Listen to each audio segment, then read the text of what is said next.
یہ جو سویڈن میں واقع ہوا اور اس سے قبل ٹیری جونز نے جو ہالینڈ میں کیا اور اس طرح کے ملتے جلتے واقعات جو ہوتے رہتے ہیں، یہ اس لیے ہیں کہ یہ لوگ اس کتاب سے ہار گئے ہیں۔ اگر قرآن کا مقابلہ کرنے کی ہمت ہوتی تو یہ کوئی تھوڑا کرنے والا کام تھا۔ آزادی اظہار کی بات کرنے والے، بات بات پہ ڈائیلاگ مکالمے کی بات کرنے والے اس سطحیت پہ کیوں اتر آئے؟ اس لیے کہ قرآن کا مقابلہ ان سے ممکن ہی نہیں ہے، اور قرآن نے چیلنج کر رکھا ہے، اور یہ چیلنج آج کا نہیں ہے، یہ صدیوں سے چیلنج ہے۔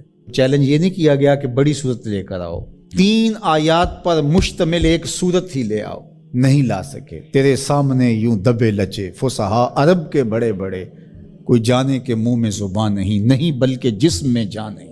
جب قرآن کا چیلنج قرآن میں موجود ہے اور وہ اس محدود زمانے کے لیے نہیں تھا، قیامت تک ہے کہ صرف 3 آیتیں لے آؤ اس قرآن کے مقابلے میں اور سب جمع ہو جاؤ، وقت بھی جتنا مانگتے ہو، قیامت تک تمہارے پاس وقت ہے۔ تو اگر یہ کام نہیں کر پا رہے اور کتاب رحمت قرآن مجید کے نسخے کو توہین کا نشانہ بناتے ہیں، تو اس کا مطلب سیدھا سیدھا یہ ہے کہ یہ شکست خوردہ لوگ ہیں۔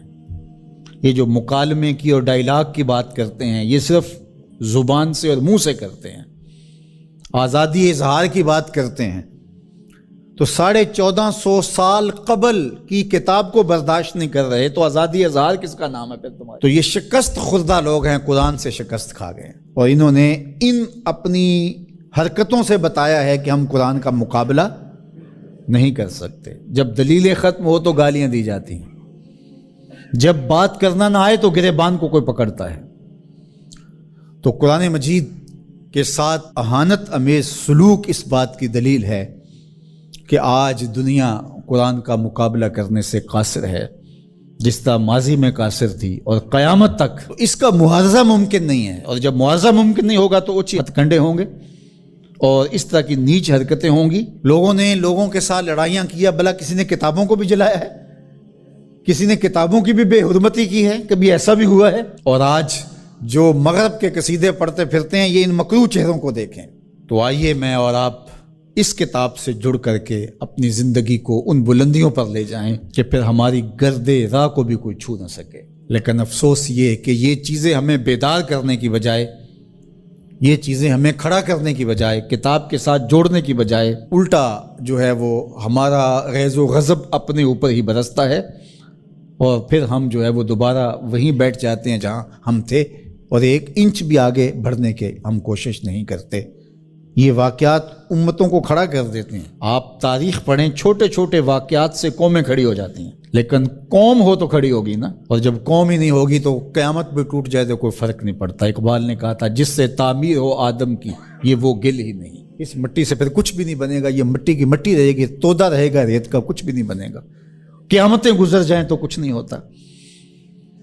تو یہ چیزیں امت کو کھڑی کر دیں، اور کتاب رحمت کے ساتھ ہم جو ہے وہ جڑ جائیں، اور اس طرح جڑیں کہ ہمارا اوڑھنا بچھونا اس کتاب کی تعلیمات کے نتیجے میں ہو، اور پھر دیکھنا کہ دنیا تسخیر کرنے کا راستہ یہیں سے نکلے گا۔ اللہ جل شانہ ہمیں ہمت عطا فرمائے۔ اگرچہ ہمارا دل بہت دکھا ہے اس معاملے کے اندر، اور اس وقت پیدر پہ ایسے واقعات ہوتے ہیں کہ ہمارا دل زخمی ہوتا ہے، لیکن ہم اس کا کیا کر سکتے ہیں جب تک ہمارے پاس قوت نہیں ہوگی، شوکت اور حشمت نہیں ہوگی۔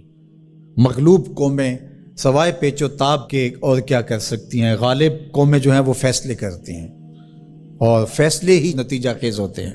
تو جب تک ہم قوم نہیں بنیں گے، امت نہیں بنیں گے، اس وقت جو ہے وہ ہم اسی صورتحال میں رہیں گے، اور ہمارا وجود جس طرح زخمی ہے، تشتت کی وجہ سے جسم زخمی ہے امت کا، کہ ہم 72-73 گروہوں میں بٹے ہوئے ہیں، اور دشمن اس پہ بہت خوش ہے، اس لیے کہ اس سے اس کو فائدہ پہنچ رہا ہے، اور ہم آپس میں الجھ کر کے اپنی طاقت کو ایک دوسرے کے اوپر ظاہر کر رہے ہیں۔